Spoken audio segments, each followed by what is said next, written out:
Hey, we're here in Maine with Camp Forest. I want to teach you a bit about canoeing. All right, first of all, we got our two canoes here. We got our wood canvas traditional Maine canoe and our Old Town canoe. First of all, we want to talk about proper entry and departure, right? So this is when you get in your canoe, you don't want the canoe up on the land partially, right? You think, oh, I don't want the canoe to float away, I'm going to pull it up on the land, right? You want the canoe entirely in the water when you get in the canoe, right? And when you come back, you also want to leave it in the water, entirely in the water, until everybody gets out of the boat. You want it to be floating and nice and even. The best thing to do is to tie it to a tree, right? So then my canoe is entirely in the water. See that? So that's proper entry and departure. You want to balance the canoe when you're getting in so that you don't have too much weight on one side or on the other side. And before you're going to go on a river or something, you always want to test it out in a lake and see how your canoe is weighted. How many people fit in each canoe, who goes in each canoe, so that when you hit the river and the river's moving, you already know that how your canoe is going to be weighted, right? So you already know you don't want too much weight in one canoe. You don't want too much on the front or too much on the back of the weight of the canoe. So I'll show you a few paddle strokes, and then we're going to do what we call a tippy test. Whenever you're going to go on a river, everybody has to pass the tippy test, right? That means you're going to go out in the lake, and you're going to flip the canoe, and then you have to bring the boat back and rewrite the canoe, dump all the water out, and put it back ready to go again. Okay, everybody has to do that because I'll tell you something, when you go out on a river, you might tip, right?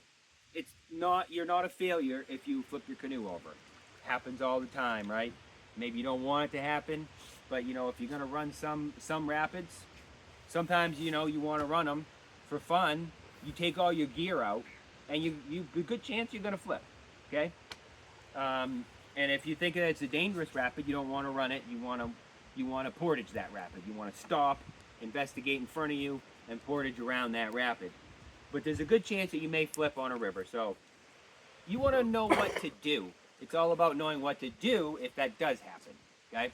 But first of all, let me go over a couple strokes because you need to know how to paddle. I'm going to show you 3 strokes.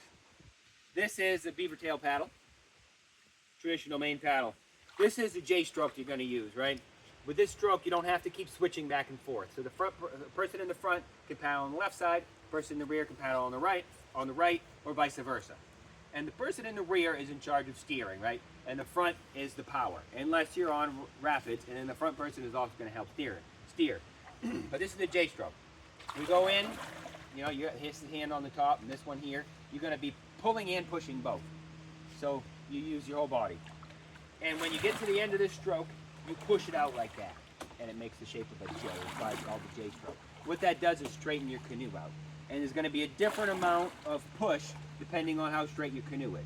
And when you get good at it, you can keep your canoe right in a straight line without even having to switch sides. And without having to do the rudder thing, right? Oh, I need to turn my canoe and paddle backwards. It just slows the canoe down, right? So this J stroke, that solves that and keeps your canoe straight. And the front person can just keep paddling on their side. When it's time to switch, you have to communicate. There's a lot of communication between the front person and the rear person. Here's another stroke. The draw. This is when you really want to move the canoe in one direction or the other. And here's another one, is a pry. The pry you can even use the edge of the canoe to do it, right? And you use that, the front person would use that if they're on whitewater. They can really move the canoe away from a rock, and then you can move the tail away from the rock and you can get right around the rock. So now we're going to get ready for the tippy test, okay? Proper entrance is the person in the rear. I'm going to flip the canoe around. You'll be the last one to get in, right? Because he'll get in, the last one will get in, and then he'll push the canoe out. I should have a rope on that so I can tie it. You don't ever want to go out in the water without a rope on your canoe, because you might be on white water and it would take your canoe right away. You always want to have life jackets for everybody.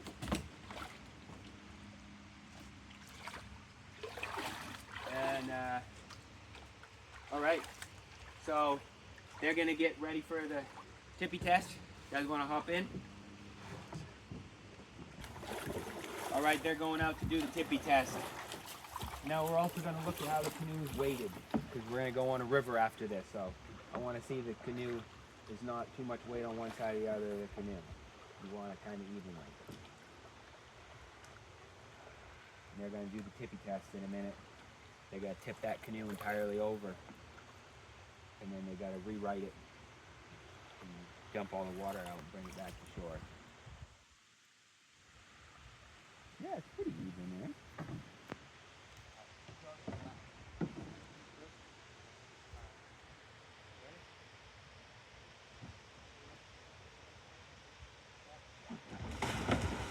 There they go. Now imagine you're in a river, right? If you're in a small or medium-sized river, you tip like that, it's not going to be that difficult.